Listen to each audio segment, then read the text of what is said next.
Hey everybody, Mr. Wallowitz here. Hope everybody is doing well. We're going to dive into a little bit more into George Washington's presidency and how early on in his presidency he is met with two conflicts, two situations that need his attention. First, that are going to challenge not just his presidency, but also the Constitution and its authority over the states. Here we have the Whiskey Rebellion and the Neutrality Proclamation.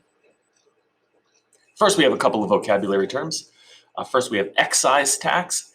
Taxes paid when purchases are made on certain goods, such as gasoline.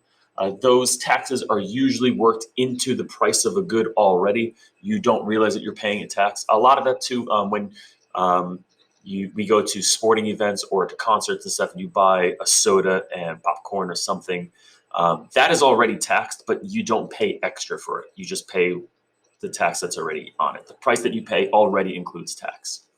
And then we have a luxury tax, a tax on a product or service that is deemed to be unnecessary or non-essential. So reasons for a tax. So the United States is in debt after the Revolutionary War. As we've said many times before in this class, war is very expensive.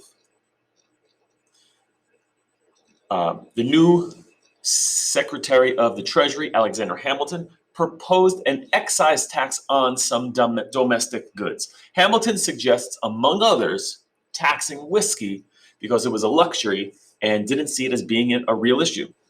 The tax affected mostly residents on the Western frontier, and by Western frontier, we're talking about like Western Pennsylvania. The Western frontier who would use leftover grain and corn to help produce whiskey. Farmers, especially out in the West, and again, talking about like Western Pennsylvania here, they were very poor and didn't have a lot of money. So what they would do was with whatever leftover corn and grain that they had, they would produce their own whiskey and kind of use that whiskey as compensation, as currency. So when Hamilton suggests taxing alcohol, among it whiskey, farmers are going to have a problem. Residents on the Western frontier tried to petition the government to end the tax. Again, this is a First Amendment right.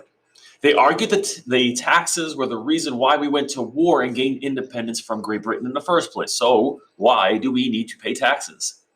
Most of the protesters lived on lands that were not very well represented in Congress and felt that the tax was unfair because they had no say in the government. They are dusting off the old battle cry of no taxation without representation. When news of a battle reaches Philadelphia, President Washington himself took action. So these farmers are going to rise up and they're going to try to, they decide not to pay the tax. They're going to go toe-to-toe with these tax collectors. And news of this is going to reach Philadelphia, where the capital is still located. Washington will personally lead federal troops to Western Pennsylvania to put down this rebellion. Could you imagine a president today physically leading federal troops to put down a rebellion? That'd be funny. Washington's swift response was met with great approval nationwide. He was able to establish the authority of the federal government, basically saying that while you may not have a physical representative in Congress, your state does, and your representatives in Congress do include you. So anything that is passed by Congress and signed by the president is the law of the United States. And whether you feel you like it or not, you do have to follow those laws. The tax would remain in place until Thomas Jefferson took office in 1800, and as Thomas Jefferson and many other who believed with him politically believed that too much taxing was bad. So the other big thing is going to be more of an international crisis that happens during George Washington's presidency. And here we have the Proclamation of Neutrality background. In May of 1793, war is going to break out between France and England. There's many other countries that are allied with England, but it's basically just England versus France here. France is in the middle of their own revolution. The French Revolution is taking place, and they are asking for help from the United States to fight against Great Britain. Their argument is, we helped you fight against Great Britain. Now it's your turn to return the favor.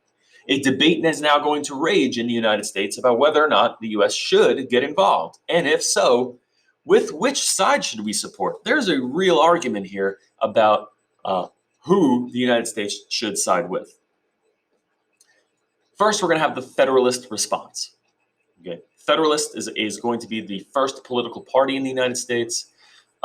They are mostly people from the North who believe that they should side with England for two reasons. First, we need England as a strong trading partner if our country is going to succeed in the beginning of our country's life. And two, Federalists were appalled by the violence that is taking place in France during their revolution. The French Revolution was far more violent than the American Revolution. The overwhelming majority of people in France were poor, and they were stopping at no means to get rid of those who were rich or a part of the established elite. And if that meant killing them in the streets, going after their families, beheading them in public, that's how they were going to revolt. And the Federalists were appalled by that violence. The Democratic Republican response. The Democratic Republicans is the other initial party in the United States. They have absolutely nothing to do with Democrats and Republicans today. That is just what they called themselves. So people, and they were mostly from the South, called Democratic Republicans, believed we should side with France for two reasons. France came to our aid during our revolution, and now it is time to return the favor. Democratic Republicans were impressed with France's democratic ideals and wanted unconditional support for them.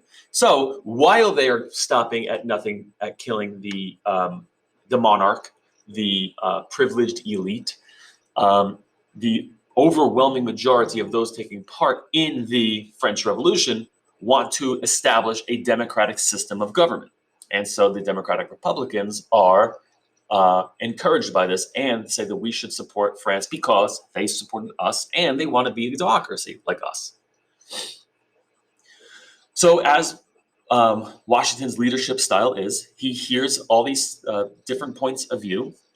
He relies on his cabinet to, and not just the Secretary of State and Thomas Jefferson, but he listens to Alexander Hamilton. He's going to listen to what Henry Knox wants to do. He's going to listen to what Edmund Randolph thinks, and he's going to make his own decision.